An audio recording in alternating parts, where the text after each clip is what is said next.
때 김성배가 아니에요. 어떨 때 김성배가 될까요? 오늘 강의가 끝나면 여러분들에게 하나의 의미가 있는 김성배가 될 거예요. 바로 그때서야 나는 김성배가 되는 거죠. 바로 이게 뭐냐면 소시로가 얘기한 신입피함과 신입피해거든요.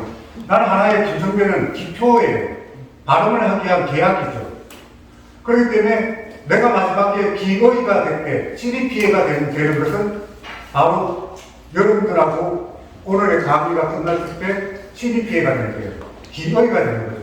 바로 여기에 보다시피 제가 갖고 온 자료는 굉장히 석장까지 되는 긴 거들이었는데 간략하게 쉽게 얘기한 거거든요. 여러분들은 그 강의를 어떻게 들었는지 몰라도 굉장히 어렵게만 생각하잖아요. 그런데 그 신입피함과 신입피해 같은 경우는 단순한 거예요. 그리고 우리가 성철 선생님의 말씀으로 알고 있지만 중국의 선선이 얘기한 게 있어요. 그게 물은 물이요, 산은 산이요. 그런데 과연 김성배를 소개했을 때 나를 한강이라 소개했어요. 아니면 나를 관악산이라 얘기했어요. 그러면 나는 마지막에 나를 나갈 때 나를 한강이라 부르고 아니면 관악산이라 할 거예요. 바로 우리가 사는 산이요, 물은 물이라는 소리는 우리가 사는 산에는 어떤 생각을 해요?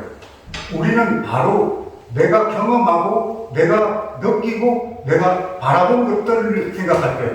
내가 만약에 북한산을 갔다 왔다, 어디 다른 속리산을 갔다 왔다 하면 산을 산으로서 보는 게 아니라 바로 속리산의 그 속성들을 생각해가지고 그렇게 바라보게 될 거예요. 그러니까 우리가 강도 마찬가지죠. 내가 뭐 한강을 봤다든가 아니면 북한강을 봤다든가 하면 내가 그 이미지를 떠올라서 그 강을 내가 그렇게 받아들일 거예요. 그래서 우리가 산은 산이요 물은 물이라는 것은 절대 객관의 세계를 얘기해요. 그러니까 순수하게 우리는 산을 산으로서 못 보고 물을 물로서 못 보는 거예요. 그런데 우리는 그렇게 봐야지 돼요. 산을 산으로서 보고 물을 물로서 봐야지 되거든요. 바로 그게 우리가 글을 쓰는 작가의 어떤 첫 직관이죠. 그게. 그래서 제가 상상력에 관해서 얘기하는데 우리가 보통 어떤 창작의 과정을 얘기하면은 원천적인 단계하고 의미화 단계 그리고 형상화 단계로 이렇게 나누거든요.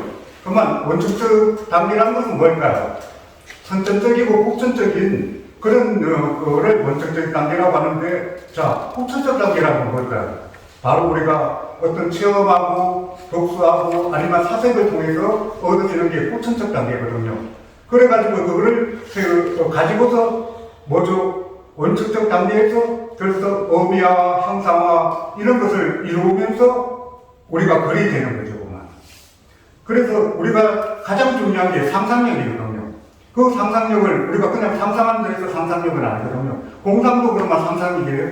그러면 우리가 상상이라는 것은 창조적 상상을 얘기하는 거예요. 창조적 생각.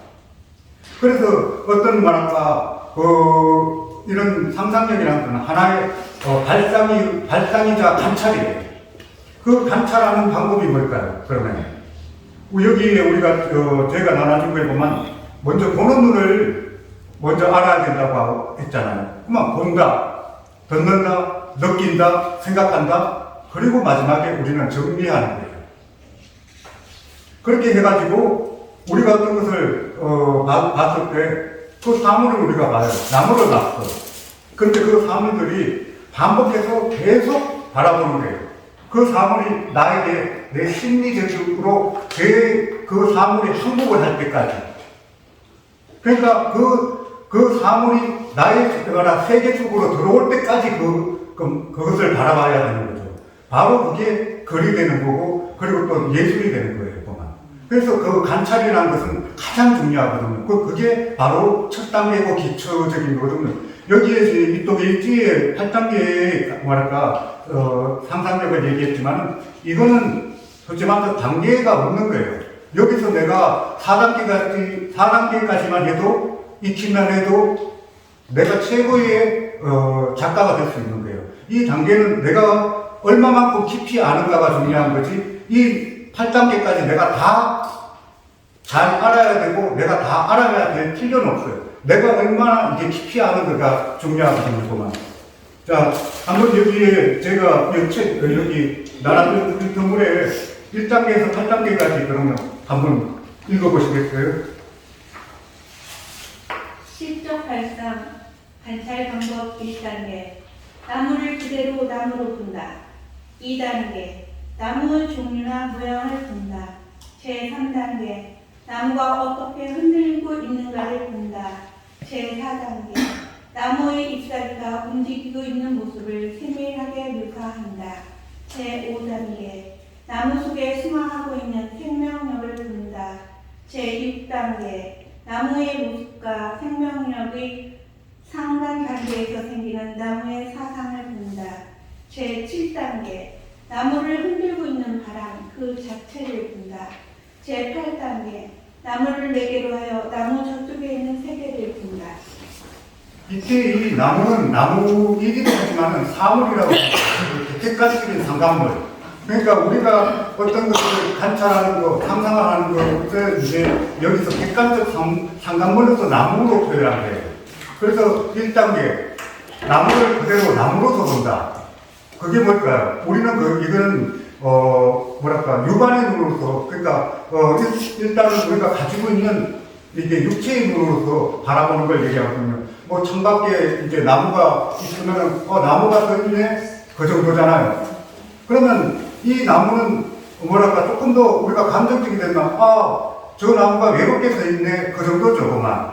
그러면 여기가 나무가 서 있는 거에서 거기에서 멈추는 거예요. 만약에 이것을 약간 어떤 상상력을 발휘해봐요. 그러면 어떤 시적 발상으로 넘어간다면 어떻게 될까요? 무슨 죄를 지었기에 저길도록 벌을 서고 있는가, 나무는. 자, 이때 어떻게 돼요? 나무가 서 있다. 근데 이거를 내가 상상력을 발휘하니까, 나무가 그냥 서 있는 게 아니라 벌을 서고 있네? 바로 이렇게 되므로 시적 언어가 되는 거죠. 그래서 이 벌선 나무로서의 이게 변형이 되는 거예요, 그만. 우리가 어떤 것을 변형을 시키지 알아야 되거든요. 그러니까 나무를 나무로서 보는 그건 육안의 기능인데 그 육안의 기능에서 우리가 좀 더 나아가지고 벌선 나무로 변형을 시킬 줄 안다는 거죠. 상상력을. 이때 이제 이것도 관찰이죠. 관찰을 자세히 하다 보면 내가 그때 상상력이 발휘되는 거죠. 바로 우리가 한국의 단계. 그러니까 어떤 사실적 단계에서 우리가 시적 한기를 시키는, 그러니까 이 1단계는 시적 한기의 단계라고 볼 수가 있는데, 그러면 여기는 1단계에서는 바로 변형과 시적 한기의 단계라 하면은 2단계는 또 어떤 걸까요? 우리가 상상력이라는 것은 맨 처음에 이렇게 나 자신의 그러니까 내재된 상상력의 한기를 시키는, 그러니까 시적 한기, 그러니까 예술적 한기를 시키는 거예요. 자, 2단계. 나무의 종류나 모양을 본다. 그러면 이 나무의 종류나 모양을 본다는 것은 우리가 그때도 이제 바로 의문을 가지거나 아니면, 1단계에서 우리가 저 나무는 벌을 쓰고 있는 것 같구나. 그렇게 느끼는 거잖아요, 그런데 바로 이게 우리가 식견하는 능력은 이게 육안의 기능도 있지만 바로 다른 것은 다른 게 또 추가가 되면 지식과 경험이 이제 추가가 되는 거죠. 2단계에서는. 그러니까 구체적으로 내가 사물을 어떻게 해석할 줄 알아야 된다는 거예요. 그러니까 이것은 직관의 경험이 오버레이드 되는 거죠. 바로 이때 우리가 더 발전된 상상력이 개입되는 거예요. 그래서 여기서 상상력이 개입이 돼가지고 또 다르게 표현할 수가 있죠. 자, 그러면 아까는 벌 쓰고 있다. 근데 이게 너무 단순하잖아요. 이 단순성을 어떻게 벗어날까요? 헐벗은 은행나무 한 그루가 추위에 떨며 더운 체온을 꿈꾸고 있다. 아니면 앞다시 앙상한 가지가 오돌오돌 떨며 소름이 돋쳐있다. 확 바뀌었죠. 벌 쓰고 있다 해서 더 완전히 나의 이제 식단이 개입됨으로써 거기에서 내가 더 발전되는, 그러니까 그런 시어가 나오는 거죠. 그래서 이게 상상력에 우리가 이때는 이제 지식과 경험이 이게 추가됨으로써 해가지고 더 나은 이제 비유가 성립되는 거예요. 이제는 직관에서 이제 비유가 성립되는 거죠. 그래서 우리가 여기서 보면 동체원을 꿈꾼다. 바로 이 우리가 하나의 사실에서 새로운 사실로 넘어가는 거예요. 상상에서는 우리가 상상한 데서 또 다른 하나의 상상이 가입이 되는 거죠. 그래서 이때는 이제 시적 진술이라 하거든요, 이런 거를. 그러면 이거는 아직까지는 기본적인 단계예요. 그래서 이 단계를 시의 재구성, 보통 우리가 시의 재구성을 말할까 뭐라 하면은 비유를 얘기해요. 이때부터 이제 비유가 들어가기 시작하는 거죠. 바로 이거는 진술에 대한 게, 그러니까 우리가 보통 진술이라고 하면 일반적 진술, 이렇게 그냥 우리가 보통 이제 수다를 떨잖아요. 그런 걸 일반적 진술하는데, 이때 내가 얘기했던 벌거벗은 은행나무 한 그루가 추위에 떨며 더운 체온을 꿈꾸고 있다. 바로 이런 게 바로 시적 진술이라고 하거든요. 그래서 단계를 이렇게 넘어가다 보면은 우리가 어떤 상상의 이제 단계를 이제 내가 밟아가는 거죠. 자, 3단계는 또 어떻게 말할까 할까요? 나무가 어떻게 흔들리고 있는가를 본다. 어떻게 봐야 되나요? 근데 뭐, 나무 가지가 근성으로 흔들리는 거는 아니잖아요. 근데 어떻게 흔들리고 있는가? 그 어떻게가 중요한 거예요, 그러면 또 어떻게 하면 일단 그냥 나무가 춤을 추듯이 흔들린다. 일단은 조금은 시적이에요. 바로 이때 이제는 연상상상을 동원시켜야 돼요. 우리가 연상상상이라면 참 말할까, 그게 뭘까 그러잖아요. 우리가 옛날에 어렸을 때 이런 거 있잖아요. 원숭이 말할까, 원숭이는 빨간 건 사과는 맛있다. 아니면 기차는 길다, 긴 것은 말할까, 비행기는 말할까, 빠르다. 그러잖아요. 자, 그런데 그 중간을 생략해요. 원숭이는 중간에 원숭이는 빨간 건 사과는 맛있다 하는데 중간 단계를 딱 말할까, 없애버리고 원숭이 말할까, 엉덩이는 맛있다. 바로 이게 연상상상이에요. 단계를 넘어서는 바로 우리가 상상의 방법이란 게 바로 우리는 거기에서 한 단계를 밟아간 거에서 중간에서 뛰어넘는 거. 그게 이제 나중에 보면 우리가 온유에 나오는 그 병치 온유와 치안 온유에 대해서 이제 얘기할 때 보면 그게 굉장히 우리가 쉽게 배웠는데 그게 어떻게 보면 우리가 가장 어떤 글을 쓰는 데에서 가장 중요한 포인트고 그걸 내가 깊이 알게 됨으로써 하나의 말할까 진짜 잘 쓰는 작가가 돼요. 그게 4단계인데 4단계만 알아도 게임 끝이에요.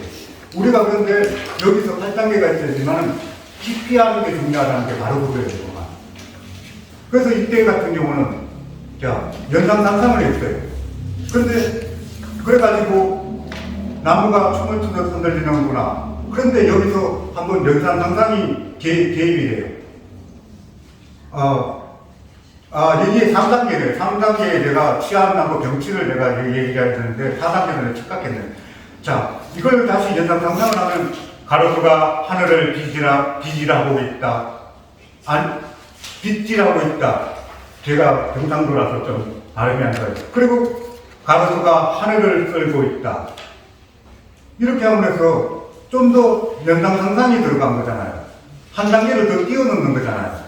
그러니까 연상상상이 이때 이루어짐으로 해서 바로 온유에서 이게 온유의 기법이거든요. 그렇게 하면은 온유에서 치안이 요구되고 그리고 또 새로운 모습으로 태어나게 되면 변형이 요구되는데 온유에서 이게 병치와 치안이 있다고 했잖아요.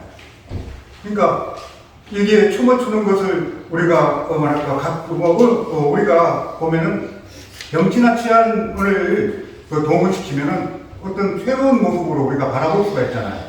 그래서 거기에서 우리가 어떻게 변해가든 우리가 바라보는 눈에 따라서 천태만상으로 볼 수 있거든요. 춤을 추는 것 같고, 머리카락이 건달리는 것 같고, 아까 얘기했던 비질을 하는 것 같기도 하고, 좀 더 그거 열탕탄탄한데 비질하는 것 같고, 그리고 또 뭐 이렇게 하늘을 들고 있는 것 같고, 그러니까 이게 이때서 이렇게 변형이 되고 치안이나 병치가 되면은 이때 이제 비로소 훌륭한 그 시가 되는 거죠, 그만. 이게 어떻게 돼요? 가로소가 이때 비질을 하고 있다. 비질을 하는 것은 뭐예요? 바로 빗자루잖아요. 빗자루로 변형이 된 거예요. 연락상상이 개입돼가지고. 그리고 또 우리가 이렇게 다른 사물로 변형이 된다는 것을 치안이라고 하잖아요, 보통. 그러니까 우리가 현대시를 말할까 얘기할 때는 변형과 치안의 미학이라고 하거든요, 그만. 그래서 이 3단계에서 변형과 치안의 미학이라고 한 데에서 우리가 좀 더 제가 설명을 해드릴게요. 우리가 치안이라는 것은 보통 이제 히라오에서는 에피포라라고 하거든요. 에피포라라는 것은 에피라는 것은 향하여 이동한다는 의미고, 포라 같은 경우는 무브먼트, 동작한다. 근데 향하여 이동하는 움직임. 바로 그게 에피포라거든요. 에피포라, 그러니까 결국은 이거를 우리말로 하면 바꿔놓기예요. 치안이라는 것을 우리말로 하면 바꿔놓기잖아요. 그러니까 이 언유는 A는 B-이에요. 그러니까 우리가 아직까지는 뭐랄까 모호하고 불확실한 그 원관념으로부터 해가지고 나중에 보조관념으로, 구체적인 것으로 보조관념으로 이제 넘어가면서 어미론적인 전이가 이루어지는 거죠. 보통 이제 이 치안 언유 같은 경우는 이게 여러 가지 기법이 있거든요. 그만 확장 언유가 있고, 그만 보통 이제 A는 B다만 단순 언유거든요. 근데 거기서 더 2개 이상의 보조관념이 동원이 돼요. 그러면 그걸 확장 언유라고 하거든요. 그리고 또 우리가 언유 속에 언유가 있는 거. 그러니까 이중 삼중의 뭐죠? 그 현상이 일어나는 것을 액자식 언유라고 하거든요. 그만. 이 치안 언어는 보통 우리가 예전부터 우리가 써왔던 그 언유법이에요. 근데 병치 언어는 이게 현대에서 나온 거거든요. 자, 병치 언어란 건 뭘까요? 아우를 병자이거든요, 보통. 예. 그러니까 이걸 디아포라라고 하거든요. 이거는 디아포라라고 하는 것은, 자, 디아 같은 경우는 스루, 통과한다. 포라 같은 경우 아까 얘기했듯이 동작한다, 무브먼트라고 했잖아요. 그러니까 통과해서 본 움직임이거든요. 그러니까 병치라는 것을 우리말로 하면 마주놓기예요, 마주놓기. 이 마주놓아가지고 서로 이게 마주놓은 것들이 이게 뭐랄까요, 서로 각자의 성질을 갖고 있어. 그 성질이 갖고 있는 것들은 어떻게 될까요? 충돌을 하게 되죠. 그래서 병치 언유는 충돌이라고 얘기해요. 치안 언유 같은 경우는 보통 결합이라고 얘기하고, 그래서 이 대등 관계에 있는 것을 오히려 거기에서 대결 상태로 유지하면서 제3의 효과나 의미를 가져오게 하거든요. 바로 일종의 이건 힐라이트가 얘기했듯이 의미론적인 변형작용을 한다고 하거든요. 힐라이트 같은 경우는. 그러니까 언어와 우리가 말도 되지만 언어와 이미지 같은 경우를 병치시킴으로 해서 새로운 의미를 만들어낼 수 있는 거죠. 그만. 자, 우리가 힐라이트가 예로 든 게 보통 우리가 에즈라 파운드의 시를 보통 이제 많이 들고 있거든요. 곤정 속에서 요령처럼 나타나는 이 얼굴들, 까맣게 젖은 나뭇가지 위에 꽃잎들. 이게 지하철 정거장에서는 에즈라 파운드의 시거든요. 이게 병치 언유의 어떤 시초라고 볼 수 있어요. 물론 과거 우리 고대 시에서도 이 병치 언유는 있었지만 이게 현대시로 넘어와서 이게 새로운 해석을 가져온 어떤 병치 언유거든요. 이 병치 언유 같은 경우는 제가 다른 거 한번 예를 들어볼게요. 조양이라는 시인이 있어요. 정말. 그 조양이라는 시인의 제가 시를 한번 해줄게요. 정말. 자.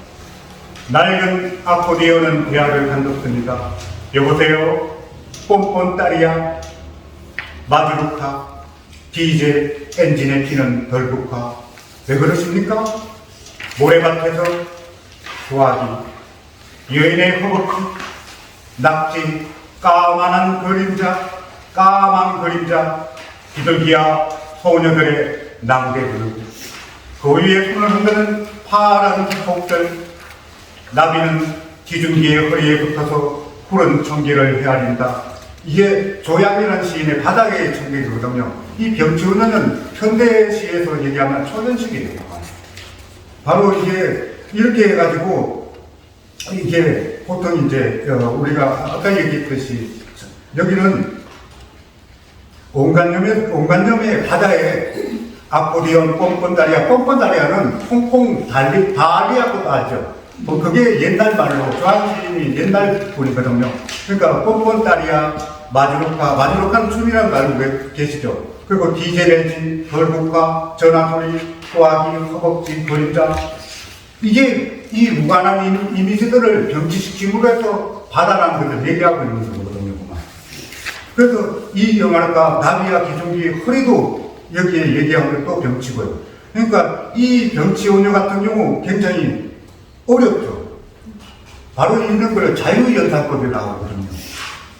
근데 우리가 치안오녀와 병치오녀 어느 게 중요할까요? 둘 다 중요해요. 왜냐하면 서로가 이게 뭐죠? 우리가 너무 이게 병치만 하다 보면은 그 유사성이나 전인성을 배제시키고 각자 독자적으로서 말할까? 이 병치는 독자적으로 이게 존재하는 거잖아요. 비동일성, 비친숙과 이게 뭐예요? 결국 폭력적인 배열이에요. 병치는 짜릿 잘못하면은 이 폭력적인 배열을 어떻게 우리가 뭐랄까요? 새롭게 태어나게 할까요? 바로 에즈라 파운드에서의 시에서 한번 우리가 찾을 수가 있어요. 군중 속에서 유령처럼 나타나는 이 얼굴들, 까맣게 뜯은 나뭇가지 위에 꽃잎들. 나중에 이거는 내가 여기에 너무 많을까 이게 많아질 것 같아서 쓰지는 않았거든요. 그런데 이제 에즈라 파운드의 지하철 정거장에서 하는 걸 한번 나중에 한번 찾아보세요. 자, 이게 병치라고 얘기했잖아요. 바로 얼굴과 꽃잎들이 바로 병치거든요. 그런데 이 대조적인 병치임에도 얼굴들이라는 온간염에서 꽃잎들이라는 보조간염이 있어요. 그러니까 병치와 치안에 이건 얼굴이 꽃잎이 됐어요. 이건 치안의 기법이거든요. 그러니까 병치와 치안이 같이 결합이 된 거예요. 에즈라 파운드의 시인은. 바로 이렇게 우리가 조양 시인의 시처럼 뭐죠? 이렇게 폭력적인 결합을 할 수도 있지만은 이렇게 치안과 언어를 서로 조화를 시킬 수도 있어요. 그래서 이런 시를 소연시 시라기도 하고 이제 나중에 우리가 나아가면은 이게 김준수 씨 같은 경우는 모험의 시 아니면 거기서 발전된 뭐 하이퍼 시 뭐 그런 시를 이제 치안언어의 시 기법을 많이 사용한 거를 바로 이제 우리가 초연시 시라고 많이 부르거든요. 근데 이걸 잘못 쓰면은 독자들이 그걸 이해할 수 있겠어요? 못해요. 난해하고 그리고 또 저게 무슨 말인가? 그러면 우리가 그만 독자들을 배려하지는 않는 거잖아요. 그러니까 그래서 적절한 치안과 이 병치가 같이 결합이 돼 조화가 이루어져야 되는데 결합이라는 것보다 조화가 이루어져야지만 뭐죠? 좋은 상상력을 갖고 오는 거죠. 에즈라 파운드에 한번 그 시를 한번 나중에 방금 제가 설명했듯이 지하철 정거장에서라는 그 시를 한번 나중에 찾아서 한번 자세히 한번 읽어보세요. 그러면 내가 치안과 병치에 대해서 우리가 그 은유, 그러니까 은유를 두 가지로 크게 나누잖아. 치안 은유, 병치 은유. 그런데 이 두 가지를 내가 확실하게 이해할 수 있을 거예요. 그러니까 우리가 보통 이제 치안 은유 같은 경우는, 아니 병치 은유 같은 경우는 좀 어려워요. 몸이 하이퍼 아니면 이승훈 선생님의 비대상시 이런 걸 보면은 솔직히 저도 이해를 잘 못해요. 왜냐하면 폭력적인 결합이기 때문에. 근데 우리가 김준수 선생님 모험의식 같은 경우는 그래도 조금 우리가 쉽게 받아들이는 경우는 그렇게 폭력적인 결합은 아니에요. 근데 거기에 병치의 기법과 치안의 기법이 같이 써 있어요. 그래서 우리가 은유를 이해할 때 이 치안 은유와 병치 은유를 잘, 그러니까 3단계에서 얘기했던 거 우리가 이 3단계만 우리가 다 터득해도 끝이에요, 솔직히 말해서. 근데 이제 여기는 이제 상상력이니까 상상력을 이제 단계로 나눠서 이제 조금씩 우리가 발전시키가는 거죠. 그러니까 발전시키려고 하니까 4단계가 이제 있는 걸 뿐이구만. 여기는 단계가 중요한 건 아니었지. 자, 4단계. 나무의 잎사귀가 움직이는 모습을 세밀하게 묘사한다. 자, 이때 4단계에서는 나무가 어떻게 움직이는가 그 모습을 우리가 관찰하지 않으면 안 되잖아요. 세밀하게 관찰하는 것은 그 나무가 어떻게 있는가를 우리가 그 나무를 한복을 받아야 되잖아요. 그러면 나무의 잎사귀가 어떻게 움직이나? 저 나무 잎이 춤을 추나? 아니면 수십 마리 모구가 저 나무 끝에 낚여 있나? 뭐 이런 식으로 뭐 모구가 낚여 있으면 그거는 충분히 식적이죠. 그러면 여기까지만 해도 충분한 식적인 언어가 나오는 거죠, 그만. 우리가 이런 생각도 했잖아요. 우리가 이게 이때 이제 나무가 보니까 나뭇잎이 흔들린다. 바로 이런 고정관념이거든요. 근데 우리가 글을 쓰는 사람이잖아요. 이 고정관념을 우리가 탈피해야 되는 거죠. 바람이 부니까 나뭇잎이 흔들려? 바로 여기서 우리가 더 나가야 되는 거예요. 바로 이게 바로 고정관념이라는 거예요. 그런데 여기서 더 나가면 나무가 손을 흔든다. 그러니까 나무가 손을 흔들어서 바람과 이별을 하고 있구나. 이렇게 생각할 수도 있잖아요. 아니면 나무가 바람에 흔들리는 게 아니라 거꾸로 나무가 손을 흔들어 바람을 보내고 있다. 이렇게도 생각할 수 있죠. 그러니까 도치적 생각도 할 수가 있는데, 그러면 이렇게 새롭고 색다른 우리가 표현을 보면서 우리가 다른 사람한테 새로운 감성과 체험을 가지고 오게 하는 거예요. 바로 우리가 남한테 걸려서 이게 받아들이게 하는 것은 바로 새로운 표현으로서 그 사람에게 새로운 감동을 주게 되고 체험을 주게 되는 거예요. 그러니까 글이라는 것은 우리가 그 사람을 끌고 다니면서 어디 좋은 풍경을 보는 건 아니죠. 근데 글로서 이렇게 새로운 표현을 함으로써 그 사람을 그러니까 새로운 심리적 체험과 그리고 또 감동을 주게 되는 거죠. 그래서 이거를 다시 한번 표현을 하면, 자, 가지와 가지 사이 험한 길 마다하고 돛꽃자락 흘러기며 찾아온 손님을 나무들은 손을 흔들어 전송하고 있었다. 바로 이게 이제 4단계에서 더 나아간 시적 표현이죠, 그만. 그러니까 바람이 손님으로 변형되고, 그리고 거기 나뭇가지가 흔들렸어요. 그러면 손님을 전송하는 거죠. 배웅을 하는 거죠. 그러니까 이렇게 우리가 새로운 시적 상상력을 가미시키면서 이 4단계를 이끌어내는 거죠. 바로 이게 그러니까 고정관념을 버리고 사물을 변형하거나 새로운 관념이 이제 여기에 들어가게 되죠. 바로 이게 형상화예요. 우리가 형상화하니까 뭐가 형상화일까 그러잖아요. 바로 이게 형상화에 대한 얘기구만. 바로 이거를 그러니까 시를 시화한다는 얘기를 많이 들었잖아요. 바로 시를 시화시키는 게 바로 이게 4단계에서 나온 거예요. 바로 형상화가 시화하고 구상화 작업이라는 거예요. 근데 이 구상화는 형상화, 구상화가 뭐겠어요? 구체화예요. 시적 구체화. 그러니까 우리가 구체화 하는데 거기에 나뭇잎이 어떻고 저떻고 아니면 거기에 나뭇잎에 말할까 껍질이 어떻고 그게 구체화가 아니에요. 그러니까 심리적 새로운 감동과 체험을 이끌어낼 수 있는 표현, 그것들이 형상하고 구체화거든요. 그러니까 시적 구체화는 우리가 보통 이게 그거를 관찰한다고 끝나는 게 아니에요. 그 관찰을 통해서 세밀화 시킨다는 것은 바로 이 세밀화라는 것은 바로 우리가 가지와 가지 사이 험한 길 마다하고 폭폭자락 흔들리며 찾아온 손님을 나무는 손을 흔들어 전송하고 있다. 바로 이게 하나의 심리적 구체화거든요. 그러니까 이것도 하나의 어떤 게 나무가 말할까 독복 자락이 되고 뭐 이런 식으로 바뀌잖아요. 이것도 변형이에요. 변형은 늘상 이루어지는 거예요.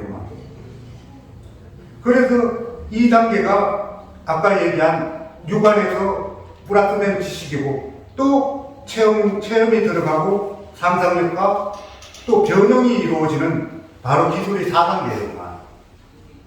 그러니까 1단계 육안과 그 다음에 2단계 지식 체험, 그 다음에 상상력, 그 다음에 변형의 기술. 바로 이렇게 4단계에서 이렇게 또 새롭게 형상화의 단계에서 또 시가 바뀌잖아요.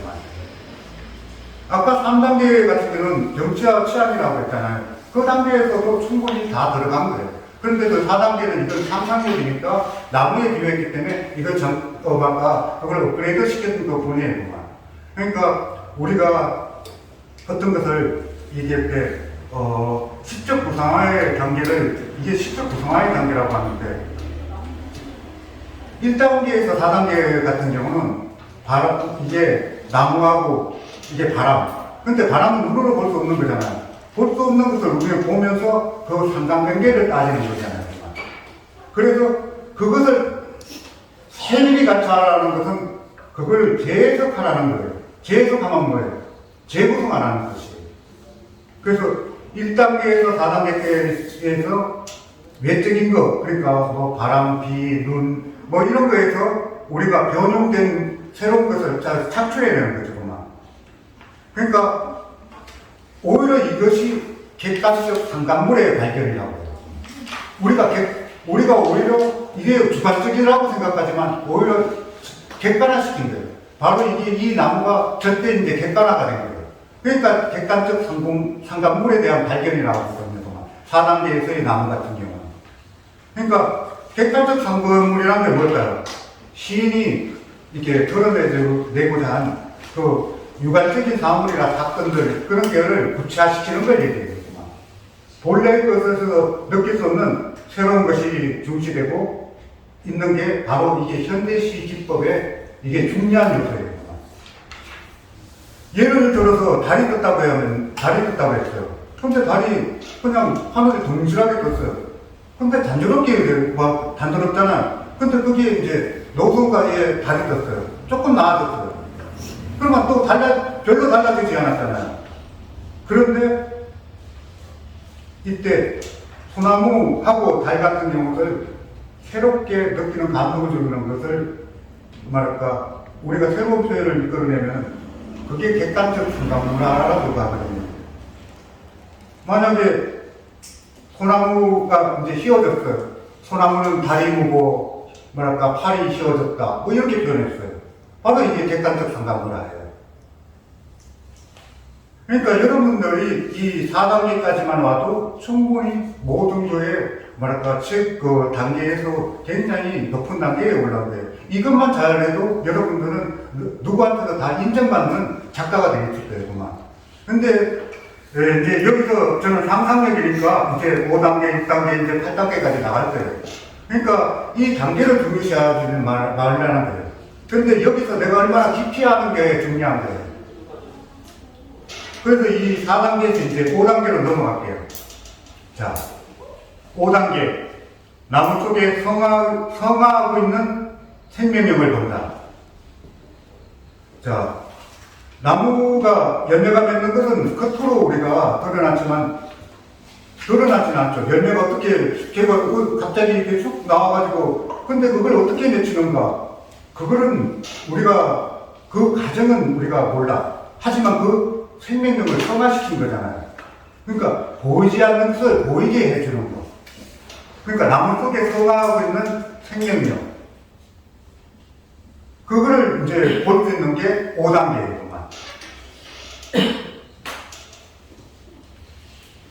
그래서 우리가 5단계에서는 보이지 않는 것을 보이게 해주는 것.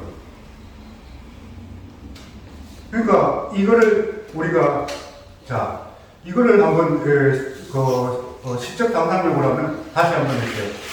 뭐 이제 간단하게 하면 사랑이여 끝끝내 지지 않는 사랑이여 한다든가 아니면 오, 가슴 아픈 사랑이여 끝끝내 채워줄 수 없는 뭐 사랑이여 하면 참 재미없죠. 이렇게 표현하면. 바로 이런 걸 그냥 느낀 그대로 쓴 거잖아요. 뭐 사랑에 대해서 뭐. 그런데 이거를 만약에 직접 상상력을 발휘해봐요. 사랑에 대한 거기에 내재되어 있는 어떤 새로운 감정을 이끌어낸다면 썼다 지우고 지웠다 쓴 이름 하나, 이름 대신 말갛게 가슴만 달아버렸다. 상금도 버리지 못한 보석보다 귀한 지우개 하나, 아니면 다른 표현으로 하면 이 사랑에 대해서 열아홉난 계집의 시작이 꽃피는 날엔 춘궁기의 배고픔을 배아닌 가슴으로 알았다. 또 다른 표현을 해볼게요. 수돌르는 절기에 쏟는 종양, 외가백은 청들이 가지들의 꺼진 살갗으로 핏빛 꼴굴굴 문신처럼 죽이고 있다. 딱 5단계에서는 보이지 않는 것을 보이게 하는 거잖아요. 그러니까 이 5단계에서는 자, 내가 여기에서 우리가 아까 이제 뭐 사랑이요 끝끝내 지어지는 사랑이요 아니면 뭐 아픈 사랑이요 뭐 채워지지 않는 사랑 이렇게 생각하면 그냥 보이는 거 느낀 대로의 표현이잖아요. 이건 구체하고 형상하고는 전혀 관계가 없어요. 자, 아까 이제 다시 내가 얘기한 C로 이제 뭐죠? 썼다 지우고 지웠다 쓴 이름 하나, 이름 대신 말갛게 가슴만 달아버렸다. 상금도 버리지 못한 보석보다 귀한 지우개 하나. 이때부터 이제 사물이 변형이 되는 거죠. 사랑이 지우개라는 사물로 변형이 되는 거죠. 보이지 않는 게 보이는 게 되고 있잖아요. 지우개라는. 그러니까 이게 바로 형상이에요. 보이지 않는 것을 보이게 하는 것도 형상의 기법이거든요. 눈으로 볼 수 없는 관념을 보이게 해주는 겁니다. 우리가 있던 이런 이미지도 있지만은 관념도 보이게 해줄 수가 있는 거거든요. 자, 이게 이제 19달간 계집애의 시작기 꽃피는 날엔 춘궁기의 배고픔을 배아닌 가슴으로 알았다. 이렇게 했어요. 인 사랑의 결핍을 19달간 계집애의 가슴 아니로 그 가슴으로 알던 시작기라고 얘기한 거잖아요. 바로 이렇게 얼마나 구체적이에요. 이렇게 구상화시키는 게 보이지 않는 그 사랑에 대한 그 애달픔을 이렇게 구상화시키고 보이게 해준 거잖아요. 그러니까 사랑의 정서가 사물로 대체되는 거죠. 그러니까 나무도 그게 예의가 아니에요. 그러니까 사물을 대체시켜가지고 형상화시키는 거. 그러니까 이거는 심리적인 것도 마찬가지예요. 그 심리를 대체시켜가지고, 심리를 뭐랄까, 구체적 사물화시켜가지고 형상화시키는 거. 이게 보이지 않는 것을 보이게 하는 거죠. 자, 그리고 제가 마지막에 뭐죠? 수술은 절개에 낼 수 없는 종양, 외가병은 청들이 가지들의 커진 살갗으로 핏빛 얼룩을 문신처럼 새기고 있다. 자, 이거는 뭘까요?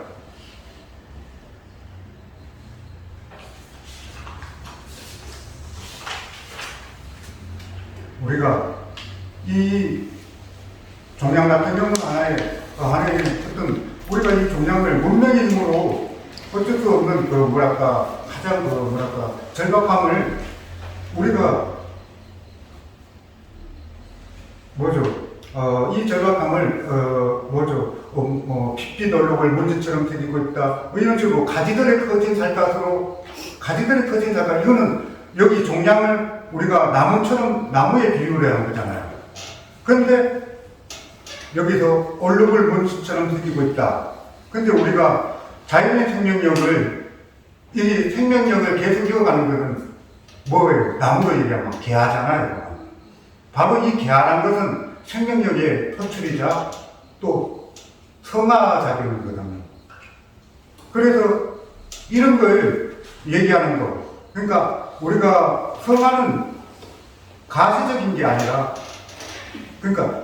가시적인 게 아니라 보이지 않는 것을 가시적 형상화를 시키는 거죠. 보이게 하는 거. 그러니까 우리가 형상화하는 것은 보이지 않는 것을 보이게 해주는 거. 이거를 엘리엇 같은 경우는 객관적 상관물의 발견이나 견자 시학의 어존이라고 얘기했어요. 어렵게 얘기하면. 견자라는 건 뭐예요? 견자라는 건 그냥 보는 자잖아요. 근데 보는 자가 그냥 보는 게 아니라 보이지 않는 것을 보는 거잖아요. 그러니까 견자시약. 이걸 왜 견자시약이라고 하면 바로 거기에 우리가 의존하는 거. 바로 이게 내가 아까 방금 얘기했듯이 뭐 감추었거나 가려진 것을 우리가 발견할 줄 아는 거. 볼 수 없는 걸 볼 줄 아는 거. 바로 이게 견자적 시각을 통해 가지고 우리가 여기에 얘기한 5단계에 이룰 수 있는 거죠. 이걸 시의 견자적 시각화라고 얘기하거든요. 바로 이걸 객관적 상관문화라고 그래요. 자, 이제 상상력의 6단계. 나무의 모습과 생명력의 상관관계에서 생기는 나무의 사상을 봅니다. 나무가 무슨 사상이 있나요? 그런데 우리는 그 나무의 사상을 우리가 나무가 되어서 그 뭐랄까 사상을 내가 만드는 거예요. 그러니까 이거는 논리의 초월적 단계를 얘기하는 거예요. 나무가 어떻게 생각을 하죠? 나무가 어떤 무슨 사상을 가져요? 그러니까 이 단계를 보통 논리의 초월적 단계라 하고, 논리가 우리가 어떤 논리가 끝나는 곳에 새로운 논리가 생기잖아요. 바로 이게 6단계예요. 그러니까 나무의 사상도 생명과하고 똑같은 거예요. 불가시의 형이상학적인 것을 만드는 거예요. 그러니까 우리는 나무에 애초에 사상이 없기 때문에, 보이지 않기 때문에 드러낼 수 없다고 느끼잖아요. 그게 아니에요. 자, 이거를 한번 상상력을 발휘해봐요. 나무는 하늘과 손을 맞잡고자 종일 발돋움하며 팔을 내뻗고 있었다. 자, 나무가 발돋움까지 하면서 하늘에 이렇게 손을 잡으려고 팔을 내뻗고 있어요. 바로 나무가 하늘과 손을 잡고자 하는 것은 뭐겠어요? 아까 사상을 본다 했잖아요. 바로 구원을 시사하는 게 이때는. 하늘과 손을 잡는 건 내가 구원받은 뭐 이게 기독교적인 얘기는 아니고요. 그러니까 우리가 하늘의 구원이라는 것은 바로 우리의 어떤 제약이든 뭐 고통이든 이런 뭐랄까 그 세계에서 내가 영원한 삶을 추구하고, 그리고 또 호밀로부터의 초월을 얘기하죠. 내가 팔을 뻗어요. 바로 이런 건 상성지향적인 거라고 얘기해요. 바로 이게 원형상징이에요. 어떻게 보면 우리가 원형상징 하는데, 바로 이게 원형상징으로서의 구원받기를 원하는 의미를 얘기한 거예요. 그러면 이게 바로 나무의 사상을 우리가 바라보게 되는 거잖아요. 구원이라는 사상. 나무는 하늘과 손을 맞잡고자 종일 발돋움하며 팔을 내뻗고 있었다. 구원의 사상을 우리가 발견했죠. 그러니까 그것은 우리가 상승지향과 아까 얘기했듯이 초월과 이런 것을 얘기했잖아요. 그러니까 내면 세계를 우리가 투시시키는 거예요. 그런데 새로운 발견이자 바로 이게 시의 논리를 초월하거나 아니면 논리가 끝나는 곳에 논리를 우리가 새롭게 발견하는 거예요. 이거를 다시 얘기하면 뭐라고 해야 될까요? 창자적이라는 것도 뭐죠? 창조적 상징화라고 얘기해요. 6단계 같은 경우. 내가 창조적인, 우리가 어떤, 관념을 보이게 했잖아요. 초월적으로 얘기했잖아요. 그러니까 이거는 논리를 초월한, 논리가 끝나는 곳에 새로운 논리를 만든 것을 창조적 상징화라고 얘기할 수가 있거든요. 자, 이제 7단계로 넘어갈게요. 7단계 같은 경우는 나무를 건들고 있는 바람 그 자체를 본다. 이거는 시의 어떤 제가 자꾸 누누이 얘기하는데 시의 어떤 이게 단계를 얘기한 건 아니에요. 상상력의 단계지. 그러니까 여기에서 상상력의 단계에서 내가 어디에서 내가 이렇게 깊이 표현하고 오히려 거기에서 깊이 내가 성찰해가지고 내가 표현할 때만 그 작품은 좋은 작품이 되는데 이거는 어떻게 보면 나무에 내가 비유해서 그 단계를 달려가는 거예요. 나무를 흔들고 있는 바람 그 자체를 본다. 자, 우리가 그 바람 그 자체를 보면 안 되겠죠. 바람의 모습이나 행위를 보여야 돼요. 7단계에서는. 그러면 어떻게 해야 될까요? 그 행위를 부여하고 그 바람은 보이지 않는데 어떻게 보이게 모습이나 행위를 보여야 할 수가 있을까요? 그러면 이게 바로 예를 들어서 바람은 늦가을 가지 끝에 앉아 멀리 소망을 던져 마지막 시어까지 예내 갔다. 바람이 이게 뭐 투망을 던졌어. 근데 그게 물고기를 잡았어. 얼마나 이게 뭘까 뭐죠? 바람의 그 모습 속에서 새로운 모습을 새로운 일을 여기다가 투사를 시킨 거잖아요. 그러면서 또 다시 상상력을 발휘해가지고 종일 가지로 그네를 뛰며 놀다가 그도 심심하면 껑충껑충 띠그러으로 몰래 그늘을 뛰쳐나갔다. 햇빛에 놀라 되돌아오는 바람. 자, 바람은 아까 얘기했지 불가시적인 보이지 않는 거잖아요. 그런데 여기서는 껑충껑충 툭 뛰그러면 껑충껑충 뛰기도 하고 또 다시 우리가 햇빛에 그늘을 뛰쳐나갔는데 햇빛에 놀랐어. 되돌아와 바람은. 바로 이게 바람을 동태화시킨 거죠. 살아있는 어떤 동물처럼 그러니까 움직이고 살아 숨쉬는 동작을 여기다가 준 거잖아요. 그러니까 바람 자체만을 보지 말고 바로 거기에서 바람에게 그 모습이나 아니면 행위 중요한 이 동태화가 중요하거든요. 그러면서 우리가 직접 상상력이 되는 거죠. 우리가 만약에 얘가 이 컵이 있어요. 컵도 이렇게 바람이 불면 이 안에 컵 속에 차가 있잖아요. 얘가 말할까 흔들려. 바로 이게 우리가 따로 얘기하면 차가 파도를 친다. 바로 이게 동태화가 되는 거잖아요. 차는 가만히 있는데 오히려 얘를 움직이게 만드는 수도 있는 거잖아요. 그러니까 어떤 것을 동태화시킨다는 거, 말할까 살아있지 않는 물건들, 사물들을 살아있다고 생각해가지고 움직이게 만드는 것. 바로 이게 상상력의 7단계라고 볼 수 있거든요.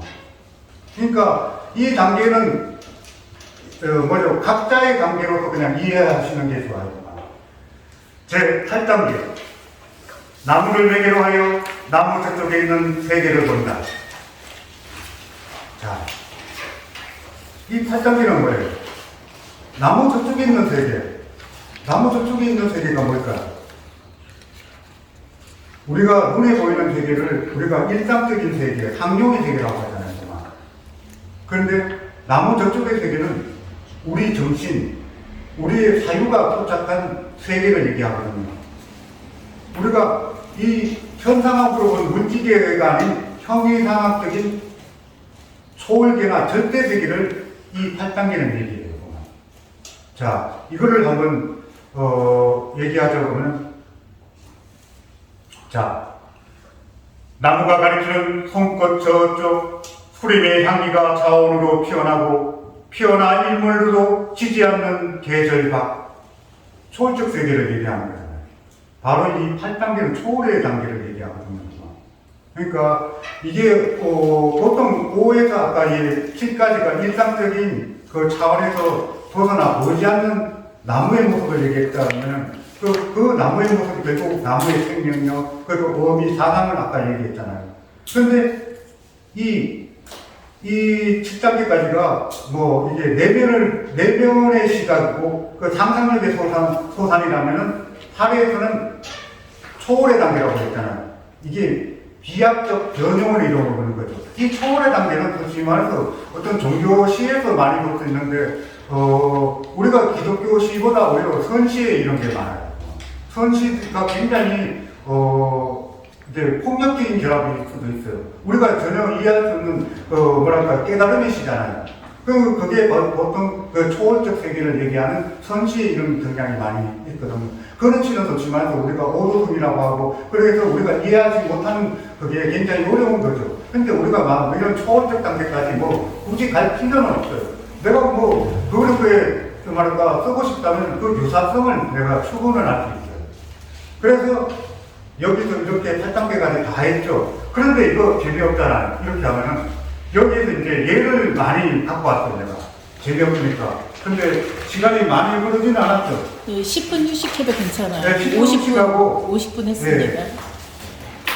여기에 별간 시를 많이 갖고 온 이유는 이 시를 읽어보므로 여러분들이 상상력의 8단계, 이 8단계를 이해하기 쉽게 내가 갖고 오거든요. 그래서 이 시를 한번 읽어보면은, 저는 뭐 꼰대가 무슨 얘기를 했구나. 그걸 이해할 수 있게. 네. 자, 10분 후씩 가시고, 예. 네. 네. With you, I can be sad with you. Just take my hand and fly up through